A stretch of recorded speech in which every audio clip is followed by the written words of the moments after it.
Welcome in, everyone, to our deep dive today. We're going to be looking at some really interesting ideas about autism from this guy, Jon Rasmussen. He's a shaman who spent like over 20 years working with people on the spectrum. You might be thinking, shamanism and autism, what's the connection? Right. And that's exactly what makes this deep dive so interesting. Yeah, right off the bat, Rasmussen kind of challenges the typical ways we think about autism. Instead of just focusing in on the medical aspects, he brings in the soul, past lives, even these kind of intriguing things called soul archetypes. It's a completely different way of approaching this whole topic. Soul archetypes. What are those exactly? So think of them as patterns, like blueprints almost in our souls that shape how we see the world and react to it. Rasmussen uses examples like the warrior, the hero, the caretaker, each with their own kind of unique myth or core belief about life. So like the warrior archetype might believe that life is a battle, which kind of makes sense, right? Yeah. Even without literal swords and shields, we all face challenges and struggles. Exactly. And Rasmussen argues that these archetypes can even carry over from past lives and influence, our experiences in this lifetime. He believes that unresolved experiences from those past lives can manifest as patterns in our souls, and those patterns can impact, our physical and mental health today. So how does all of this tie into autism? Well, this is where it gets really interesting. Rasmussen suggests that autism, in some cases, might actually be a form of protest by highly sensitive souls who are deeply affected by the state of the world. He believes that these souls could be reacting to things like, environmental destruction, social injustices, or even just a general sense of disharmony in the world around them. It's like they're coming into this world with a heightened awareness of what's wrong and they just can't ignore it. Exactly. And because these souls are wired for harmony and connection, they might just feel completely overwhelmed by a world that feels chaotic and out of sync with their values. So this protest, how does it actually manifest? Well, Rasmussen suggests it might actually show up in the ways we typically associate with autism, like difficulty with social interaction, sensory sensitivities, and a need for routine and predictability. It's like they're saying, this world doesn't make sense to me. I need things to be different. He actually had this really powerful analogy about a person covering themselves in toxic mud to draw attention to a polluted lake. It's a drastic measure, but it forces people to pay attention to the problem. Right, and that's what Rasmussen thinks these souls might be doing. They're trying to grab our attention to shake us out of our complacency and say, hey, there's something seriously wrong here, and we need to change course. And it's not just a theoretical concept for him. Rasmussen talks about how he started feeling this sense of the world not making sense from a very young age, around 4 years old. He had some near-death experiences as a child. And he was deeply affected by news of wars and suffering in the world. It's like he's always had this heightened awareness of the darker side of humanity. And what's fascinating is that he sees a connection between his own experience and the rising rates of autism we're seeing globally. He suggests that more and more souls are coming in with this heightened sensitivity, feeling this urgency to address the world's problems. So if autism is this form of protest, what are these souls actually protesting against? What don't they like about our world? Rasmussen points to a few key things. One is our unsustainable way of living. He sees our consumer culture, our obsession with material possessions, and our disregard for the environment as major sources of disharmony. It's like we're out of sync with nature, and these souls are feeling that disconnect very deeply. Another thing he mentions is the lack of genuine connection and empathy in our world. He feels like we've become too focused on individual success and competition, and we've just lost sight of the importance of community and collaboration. He even suggests that the dominance of certain, let's say, less than ideal aspects of human behavior might be part of what's triggering this protest. Think about it. We see so much greed, selfishness, and violence in the world. It's no wonder these sensitive souls are feeling overwhelmed and out of place. So if these souls are protesting, what are they hoping to achieve? What's their message to us? That's a question we'll explore further in the next part of our deep dive. But what's really important to remember is that Rasmussen isn't just trying to explain autism.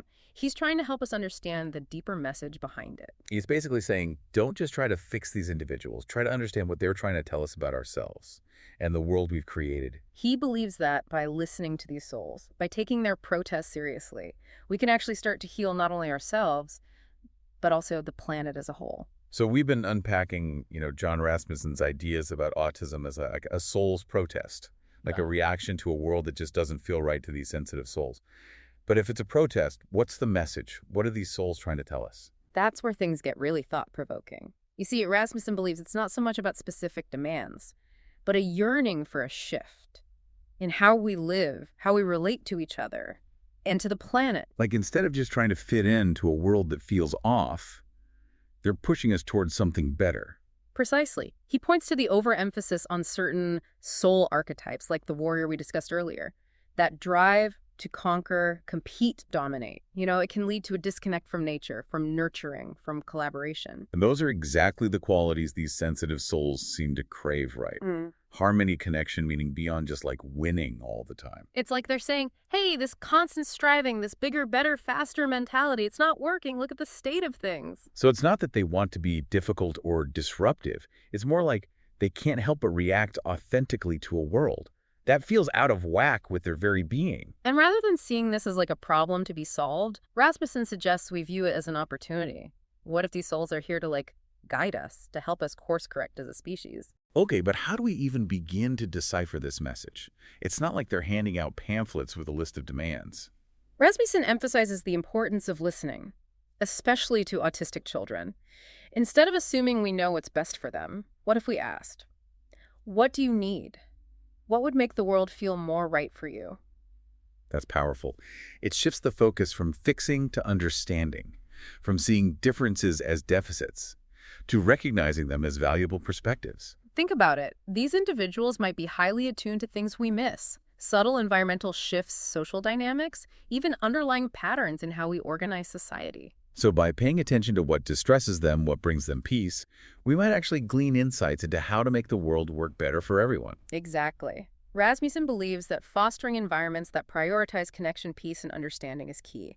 This might mean more time in nature, simpler lifestyles, practices that cultivate empathy and compassion. He even mentions rebalancing the masculine and feminine energies, not just within ourselves, but in society as a whole.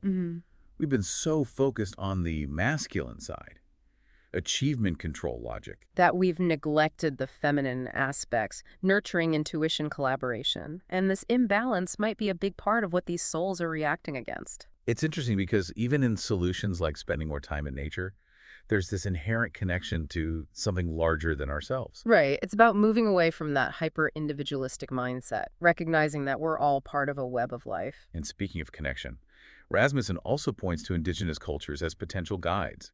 They often have a deep understanding of living in harmony with nature, honoring the interconnectedness of all things. Remember the Horse Boy documentary we mentioned earlier? That young boy's transformation when immersed in the Mongolian culture, which has a profound respect for nature and animals. It really highlights this potential.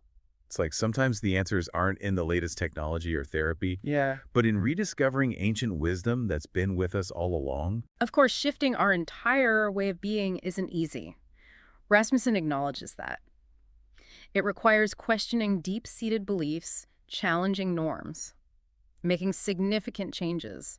But he also believes that by listening to these protesting souls, by taking their message to heart, we have a chance to create a world that's not just more inclusive for them, but more fulfilling for all of us. It's about recognizing that their protest isn't a personal attack, but a cry for a better future, a future we can procreate if we're willing to listen and learn. It's definitely been a journey exploring these ideas with Jon Rasmussen.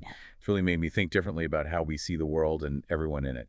Yeah, it's definitely a perspective that makes you look deeper. Like there might be more to things than we realize at first. So as we wrap up this deep dive, I'm wondering, where do we go from here? Like, what can we actually do with this information? Well, I think the first thing is to shift our perspective.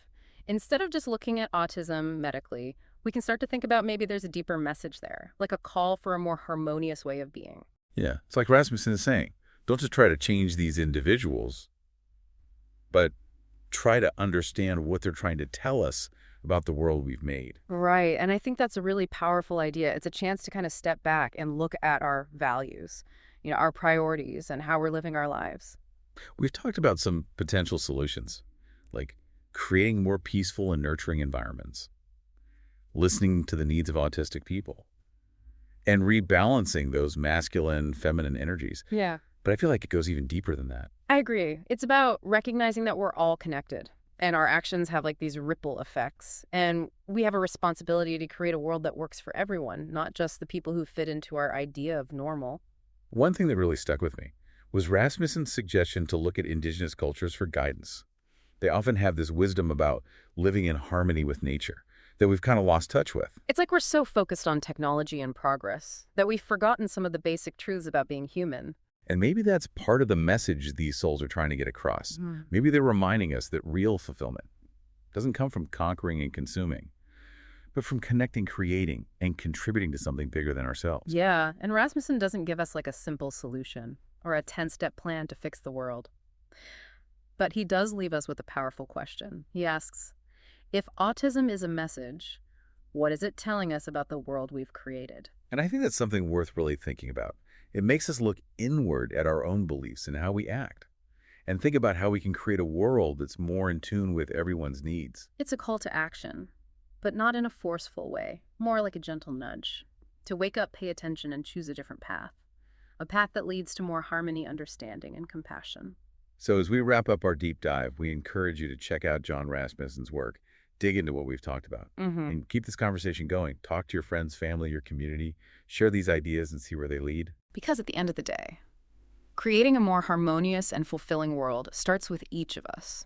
It starts with being willing to listen, learn, and act with intention. Thanks for joining us on this exploration. We hope it's made you curious and inspired you to see the world and the people in it with a little more empathy, a lot more wonder, and maybe a new appreciation for the messages that might be hidden in plain sight.